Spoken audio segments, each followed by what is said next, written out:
primero tenemos que saber cuál es la potencia reactiva que me está generando este factor de potencia. ¿Ya?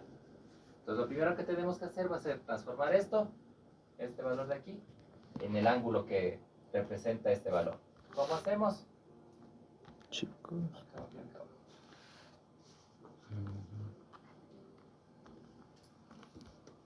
0,44 la menos 1 es 0,92. ¿Cuánto nos da esto? 63,89 el primero. ¿Cuánto? 63,89. 63,89 gramos. ¿Y el otro?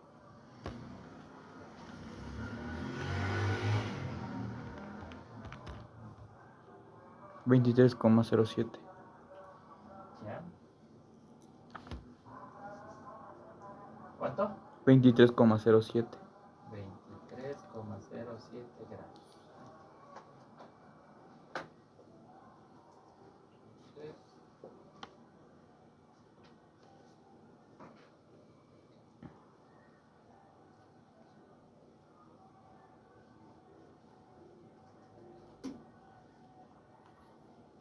¿Ya? Entonces, el ángulo 1 va a ser el ángulo que tenemos y el ángulo 2 va a ser el ángulo al que queremos llegar. ¿Sí? ¿Ya? Este sería 1 y este sería 2. ¿Ya? Entonces reemplazamos aquí. La potencia 200 vatios. Por la tangente de 63,89 menos la tangente de 23,07. ¿Cuánto nos da eso?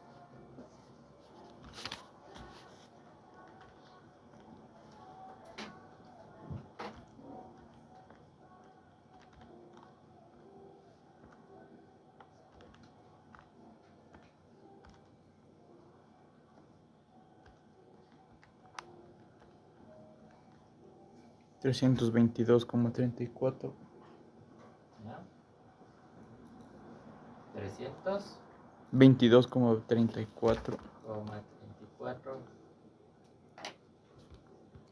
vales. ¿Ya? Entonces con ese valor yo voy y le digo a la empresa, a las personas que construyen bancos de capacitores, que me ayude con un banco de capacitores para la potencia reactiva de 322,34. ¿Ya? Con ese valor.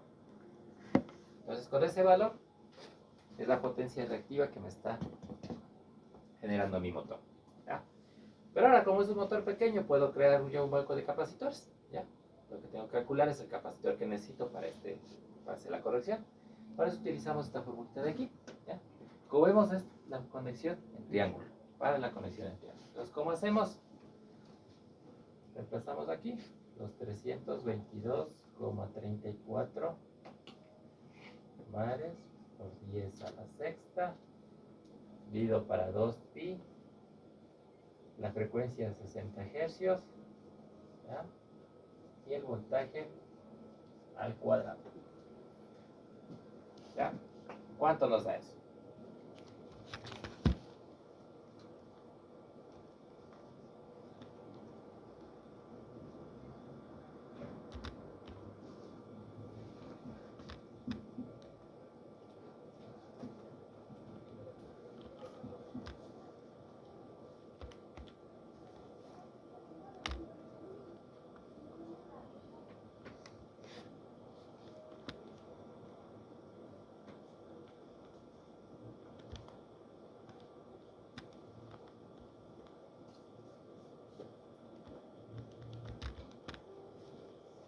$17,66. 17,66.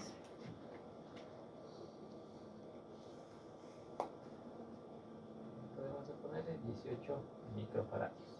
¿Ya? Entonces esta fórmula de aquí ya nos da el valor en microfaradios. ¿Ya? Entonces, ¿yo qué tendría que hacer?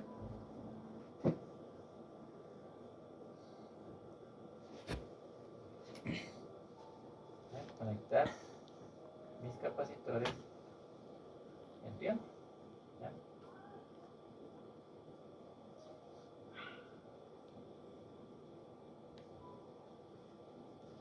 Colocándoles de esta manera.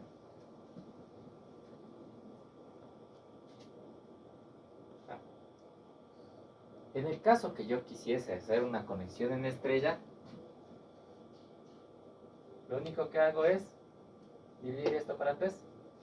Los 18 que ya tenía ahí, he dividido para 3. Que me da 6 microfarads. ¿Ya? Entonces, ¿cuál es la desventaja del uno con el otro?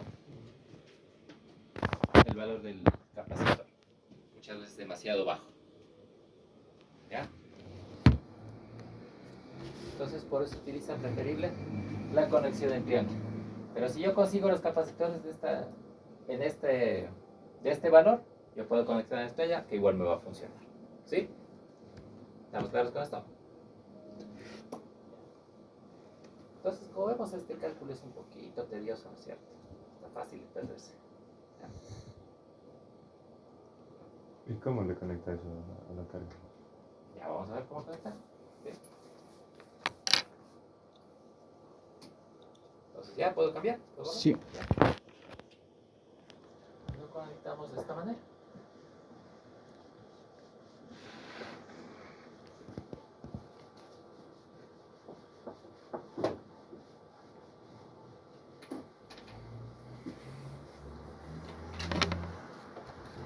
Lo conectamos en paralelo a la carga. ¿Ya? Entonces aquí vemos que tenemos unas resistencias. ¿Ya? ¿Para qué me sirven estas resistencias? Como les decía, el trabajo de este es acumular voltaje, una pila, ¿ya? Como una pila. Entonces, ¿qué pasa? Que se queda energizado. Este tiene un tiempo de descarga, que es bastante lento. Entonces, ¿cuál es el peligro? Que alguien venga y toque estos bordes de aquí. ¿Ya? Cuando toca esos bordes, le va a dar una descarga. ¿Sí? Entonces, para evitar eso, se utiliza estos capacitores, porque la forma de descargar esto es hacer esto, cortocircuitar las terminales. ¿Ya? O poner un desarmador aquí y sale una chispa. ¿Ya? Pero al generarse esta chispa, se van dañando los bordes, los bordes, digamos así. ¿Ya? Entonces, para evitar eso, se coloca una resistencia. ¿Para qué? Para que ella haga la descarga de una forma segura y Progresivo. poquito lenta. ¿Ya? Entonces, la medida de esa resistencia depende de la velocidad de descarga que se quiera tener. Si quiero una descarga más rápida, una resistencia baja. Si quiero una descarga más rápida, más lenta, una resistencia un poco más alta. ¿Sí? Entonces, como vemos aquí, le colocamos aquí, lo más cerca de la carga. En este caso, mi motor. ¿Ya? Entonces, como les decía, ese cálculo es un poquito tedioso. Entonces, hay esa tablita, que es mucho más fácil. Entonces, aquí yo, ¿qué hago? Busco el factor de impotencia de mi motor. ¿Ya? Lo malo es que tenemos desde 0,50. ¿Ya? Digamos que el motor dio 0,54 de factor de potencia. ¿Ya? Nosotros tenemos que buscar a cuánto queremos mejorar. En este caso podríamos subir hasta 96, digamos. Entonces yo veo dónde se cruza. ¿Ya? Me da ese valor. 1,267. Y esto le multiplico por la potencia en vatios de mi motor. ¿Ya? ¿Cuánto nos da eso?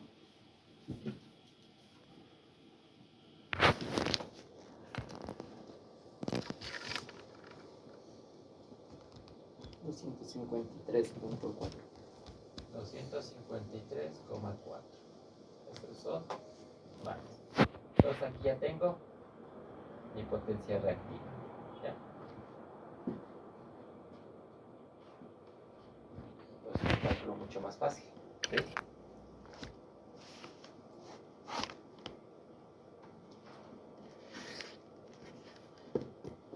Esa tablita de ahí, en internet se la consigue tranquilamente. Corrección del factor de potencia, tabla de corrección del factor de potencia, y sale esta tablita.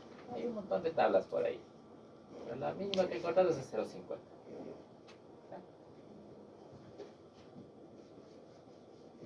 Entonces aquí, por ejemplo, tenemos reguladores automáticos del factor de potencia. ¿Ya? Es un aparatito similar a esos que tenemos aquí, a este de aquí, ¿ya? Similar a este, ¿ya? Entonces este tiene sensores, ¿ya? Que testea la corriente de funcionamiento, ¿ya? Entonces mediante programación se le pone qué motor está trabajando. Por ejemplo, aquí tenemos 3 bancos de capacitores. Motor 1, motor 2, motor 3, ¿ya? Entonces, de acuerdo a la corriente de consumo de cada uno de los motores, este va haciendo que entre cada uno de los bancos de capacitores, ¿sí? Entonces, aquí tenemos 3 bancos de capacitores. Ahora les hago una pregunta. ¿Creen que podríamos cambiar estos 3 bancos por uno solo? ¿Podríamos trabajar con un solo banco de capacitores para ahorrarnos algo de dinero?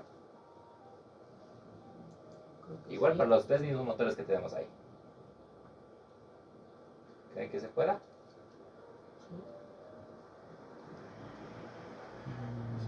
Pero depende de la potencia de cada motor, pero La potencia de cada motor. claro, es que es. O sea, creo yo, ¿no? O sea, el motor 1, digamos, tiene un factor de potencia distinto al motor 3. Eso, es cierto. Eso principalmente. Pero la potencia digamos que ese es este motor que vimos aquí que tenía 0,44. Tenemos el motor 2 que digamos que tiene 0,86. Y el factor de potencia de digamos que 0,56. ¿Ya? Como vemos, cada uno de los motores tiene distinto factor de potencia. Entonces, que yo hago un solo banco para después no me va a funcionar. ¿Ya? ¿Por qué? Ya vimos que el cálculo de los capacitores se hace en base a ¿qué? Al factor de potencia de cada uno. ¿Ya? Entonces no podría ser. Hay un caso que se podría hacer un solo banco, siempre y cuando los 3 motores me trabajen al mismo tiempo. ¿Ya? Ahí yo podría sacar una potencia reactiva total, todo, ¿ya? Pero siempre y cuando mis 3 motores trabajen al mismo tiempo. ¿Sí? Ahí sí puedo hacer eso de ver una potencia reactiva total de mis 3 motores y hacer un solo banco de capacitores. Pero eso es poco común. ¿Sí? ¿Ya? ¿Alguna duda, alguna inquietud tal vez de esto? En el caso que tengan el mismo factor de potencia los 3.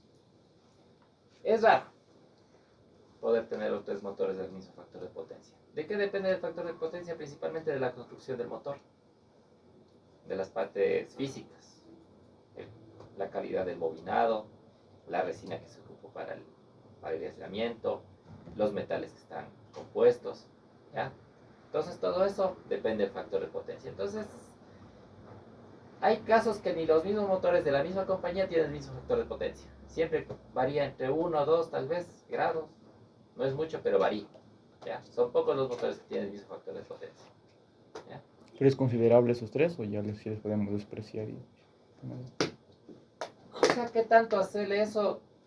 Sería de ver. Ahora si tengo un motor, por ejemplo, digamos de aquí, este 0,85, este es 0,90 y este es 0,88, digamos, ¿ya? Pues más o menos tenemos un rango, un promedio, ¿no es cierto?, de 0,87 más o menos, ¿ya? Entonces, tal vez podría trabajar pero elevándole un factor de potencia por lo menos de 0,98, haciendo la corrección para 0,98 aproximadamente. Ahí entre los rangos y rangos me quedará una corrección entre los 3 motores de 0,96 aproximadamente. ¿Sí? ¿Ya? Así al ojímetro nomás. ¿Sí? Entonces los 0,96 estoy dentro del rango que me permite la empresa eléctrica. ¿Ya? Por eso es que si tengo 0,92, yo no voy a hacer a 0,92, sino a 0,98. Por cualquier motivo. ¿Sí? Ahora, les hago otra pregunta. Los que hayan tenido oportunidad de irse a alguna empresa, a algún lugar de esos, ¿han visto bancos de capacitores? ¿Sí? Casi he visto uno. ¿Por allá? No. ¿En cuántos ha visto bancos de capacitores? ¿En cuántas empresas, en cuántos lugares ha visto bancos de capacitores? En realidad en 2. Una era una planta que se dedicaba a hacer las planchas de fibrocemento, las de Eternit. ¿Ya? Ahí tenían varios bancos de capacitores cerca del, en la banca, vamos, la cámara de transformación, ahí le ponían los bancos de capacitores. Y en otra fue en una imprenta. ¿Ya? Pero son pocas, ¿no es cierto? ¿Ya? En este caso de la imprenta, es más común que tenga banco de capacitores, o debería tener por lo menos banco de capacitores. Pero, ¿por qué no todas estas empresas hacen eso? ¿O por qué no creen que no hacen la mayoría de empresas este tipo de implementaciones? Aparte de los costos, claro. Falta de conocimiento, creo. ¿Perdón? Falta de conocimiento. Tal vez puede ser falta de conocimiento. Pero ¿qué más? ¿Qué más creen que sea principalmente?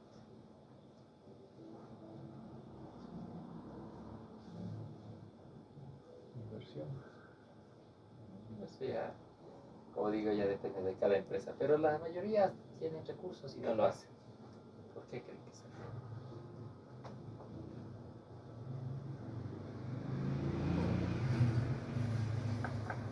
No hay mucho control sobre este parámetro. No hay mucho control tampoco. Pero ¿por qué no hay control? Porque la empresa eléctrica no va y dice, a ver, te voy a hacer una medición, una empresa dice, te voy a hacer una medición de factor de potencia para ver si vas a dañar mi transformador. ¿Por qué creen? Tal vez no tienen los implementos para medir ese rato. Pues sí tienen, pero Por el tiempo que lleva por ese aparato que nos dijo el control de calidad energética. no tanto eso. Ahora ya hay más empresas que se dedican a eso, ya hay más aparatos de esos en esos tiempos. Hace años atrás eso sí era difícil, carísimo. Claro que ahora el costo no es que haya reducido mucho, pero ahora hay más opciones. ¿Ya? Es principalmente porque la mayoría de empresas tiene su propio transformador. ¿Ya? La empresa eléctrica lo que hace es, y aquí me voy a poner una empresa, ¿ya? Me da el permiso, todo. Le digo, necesito energía eléctrica. Tengo ese transformador ahí afuera. La empresa eléctrica dice, no, no puedo darte energía de ese transformador porque no te va a abastecer. Yo te doy las líneas de media tensión y tú te pones tu transformador. Y ahí verás cómo trabajas. Entonces el transformador es de la empresa. Entonces ahí la empresa eléctrica no tiene nada que ver, ellos lo único que tienen que ver es solventar la cantidad de voltaje que necesita el transformador. Nada más.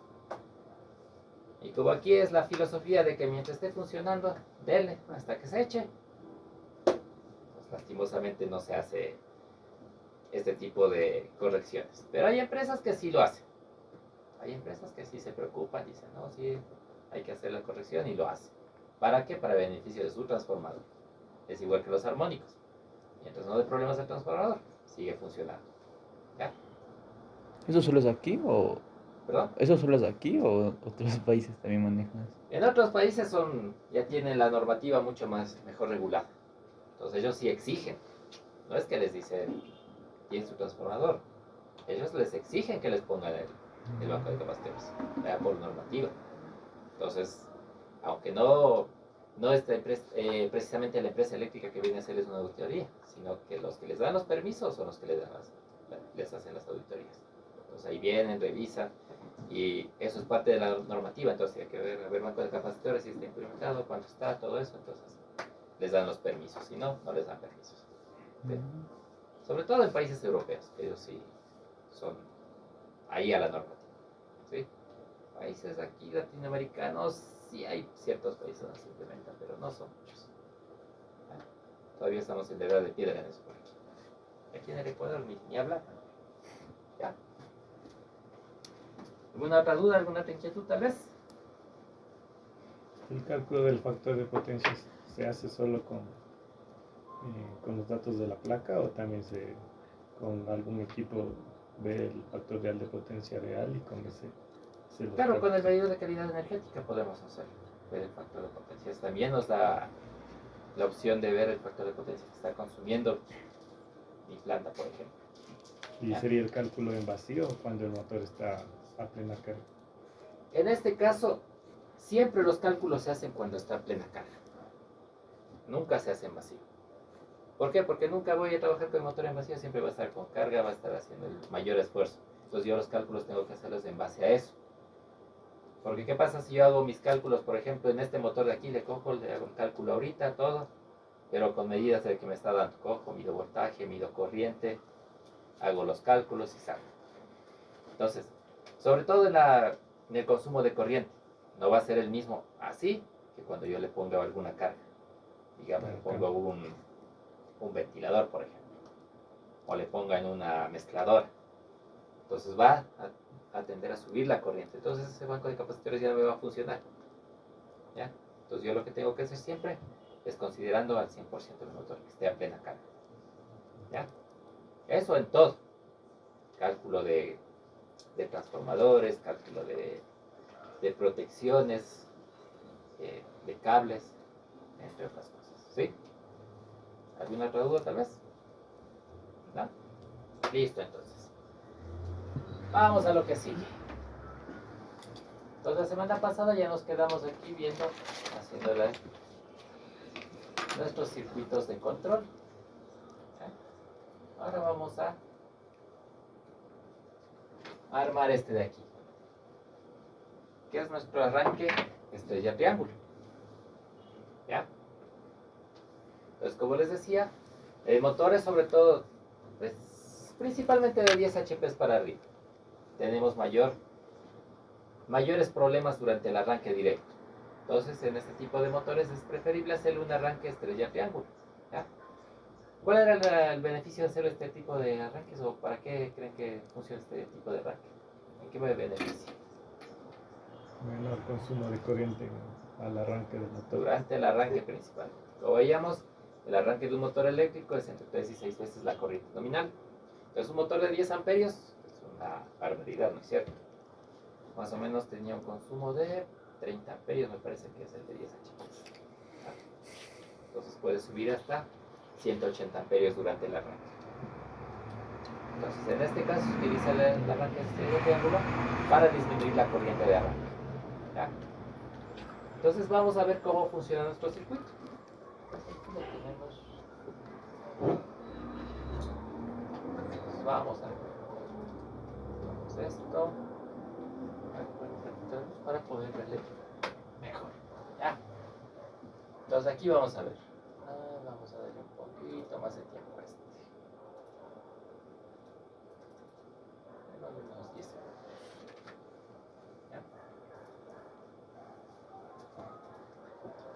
Entonces, vamos a ver primero el circuito de control. Vamos a verle cómo está funcionando. Entonces, yo voy a dar mi pulsador 1. ¿Ya? Veamos qué pasa. ¿Qué pasó? Lo que está en rojo está activado. Está activado el contactor 1 y el contactor 2. ¿Ya? Y mi timer también se activó. Una vez que mi timer cumplió su tiempo, se mantiene el contactor 2 y cambia, se desactiva contactor 1 y se activa contactor 3. ¿Sí? ¿Ya? Vamos otra vez a ver. Activo, se activa mi timer, contactor 1, contactor 2. Pasa el tiempo, se cumple el tiempo, se desactiva contactor 1, se activa contactor 3 y se mantiene el contactor 2. ¿Sí? ¿Estamos claros con eso? Ahora sí vamos a la parte de potencia, a ver qué está haciendo cada uno de esos contactores. Y vemos, vamos a ver. Entonces aquí tenemos contactor 2, contactor 3, contactor 1.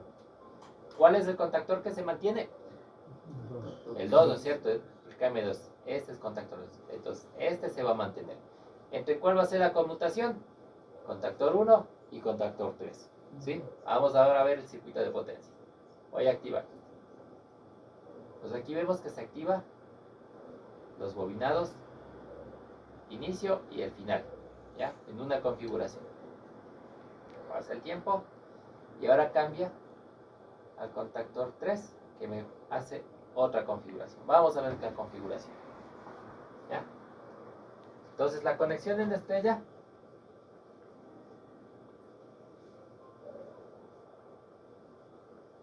¿ya? Es 1, U2, B1, E2, W1, E2. ¿Ya? Entonces para la conexión en estrella vemos que tenemos que interconectar los 3 finales de bobina. ¿Ya? lo que veíamos la semana pasada,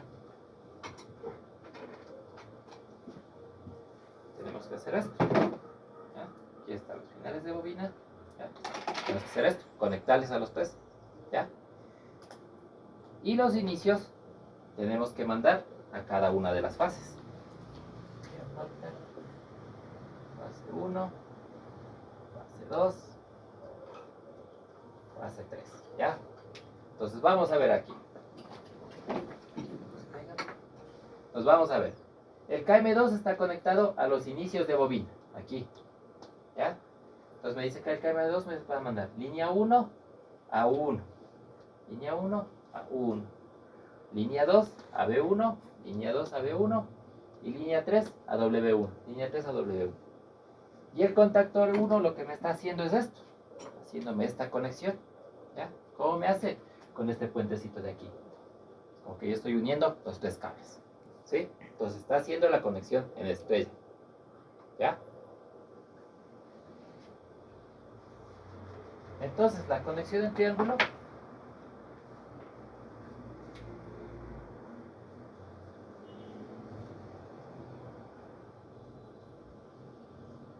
¿ya? Entonces tenemos línea 1, voy a poner fase 1, fase 2, fase 3, inicio de bobina, final de bobina, inicio de bobina, final de bobina, inicio de bobina, final de bobina. ¿Ya? Entonces vamos a ver. Dice que la conexión en estrella tengo que mandar la línea 1 a la fase 1 a 1, U1 y W2. Vamos a ver. Seguimos el caminito. La fase 1 está llegando a U1, ¿ya? Y seguimos sobre este caminito de acá. Seguimos y llegamos a W2. ¿Ya? Vamos a la línea 2. U2, B1. Línea 2. B1, U2. Y la línea 3, W1, B2. Línea 3, W1, B2. ¿Sí? Estamos cumpliendo las conexiones para hacer la conexión en triángulo. ¿Ya? ¿Hasta ahí alguna duda, alguna pregunta? ¿No? Ya. Entonces, ¿qué vamos a hacer? Vamos a hacer la conexión. ¿Ya? Vamos a hacer nuestra conexión. Vamos primero a conectar el circuito de control. ¿Ya? Conectamos el circuito de control. Prendemos. Vemos que funciona adecuadamente. ¿Ya? Como vimos aquí, tiene que prenderse contactor 2 y contactor 1 y el timer. Pasa el tiempo, se desactiva contactor 1, se activa contactor 3 y mantiene el contactor 2. ¿Sí? Una vez probado esto de aquí, conectamos la parte de fuerza. En la parte de fuerza hay que tener cuidado. ¿Ya? ¿Por qué? Tenemos que tener definidos los tres contactores primero. Los puentes que tenemos que hacer aquí arriba. Los puentes que tenemos que hacer aquí abajo. ¿Ya? Yo tengo que hacer puentes entre el contactor 3 y el 1. Cojo del 2 al 6. El 2 del contactor 1 al 6 del contactor 3. El 4 al 4. El 4 del contactor 1 al 4 del contactor 3. Y el 6 al 2. El 6 del contactor 1 al 2 del contactor 3. Ahora, para conectar los finales de bobina del motor, tenemos que fijarnos en dónde vamos a conectar. Si en el 3 o en el 1. Porque no es que voy a conectar en el 3 y quiero conectar en el 1, voy a conectar de la misma manera. No es así. ¿Ya? Vamos a ver. Si yo voy a conectar el contactor 3, veamos. La W2 nomás. ¿Ya? Aquí me dice que tengo que conectarle en la bornera 2 del contactor 3. Vamos a ver en el contactor 1. Debería ir a lo mismo, ¿no es cierto? Va al 6. ¿Sí? Entonces, primero hacemos los puentes y luego vemos a cuál de los dos contactores vamos a conectar. Entonces, dependiendo del contactor, vamos viendo las bobinas a dónde conectamos. Muy importante que las bobinas estén bien conectadas. ¿Ya? Porque si no, no va a pasar nada que va a ser un corto, nada de eso. Sino que va a pasar que el motor se va a detener. ¿Sí? Principalmente pasa eso. Está corriendo el motor. Al hacer el cambio se detiene. No va a pasar nada más, ¿ya? Por eso hay que tener cuidado, sobre todo en la conexión en triángulo. ¿Ya? ¿Alguna duda tal vez? ¿Alguna inquietud que tengan? No. Entonces vamos a hacer las pruebas. Entonces aquí tenemos el motorcito de 6 puntas, solo unito, entonces vamos, como les decía, armamos parte de control, probamos, armamos parte de fuerza y probamos el motor. ¿Sí? ¿Ya? Entonces vamos a vamos. Vamos el grandecito para que nosotros podamos ver. ¿Ya? En este caso de aquí, les recomiendo ir armando de esta manera. Voy de la fase, todo, hasta el final.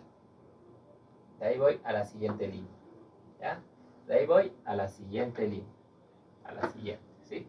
Es mucho más fácil para no perderse, porque hay personas que sí les gusta o nos gusta coger, comenzar a armar así, que de por acá, después ya no saben dónde están. Incluso hasta para revisar es mucho más fácil, irse línea por línea, ¿sí? Porque este circuito es mucho más grande que los que hicimos la semana pasada. ¿Ya? Entonces vamos a hacer eso. ¿Ya? Entonces, la cajita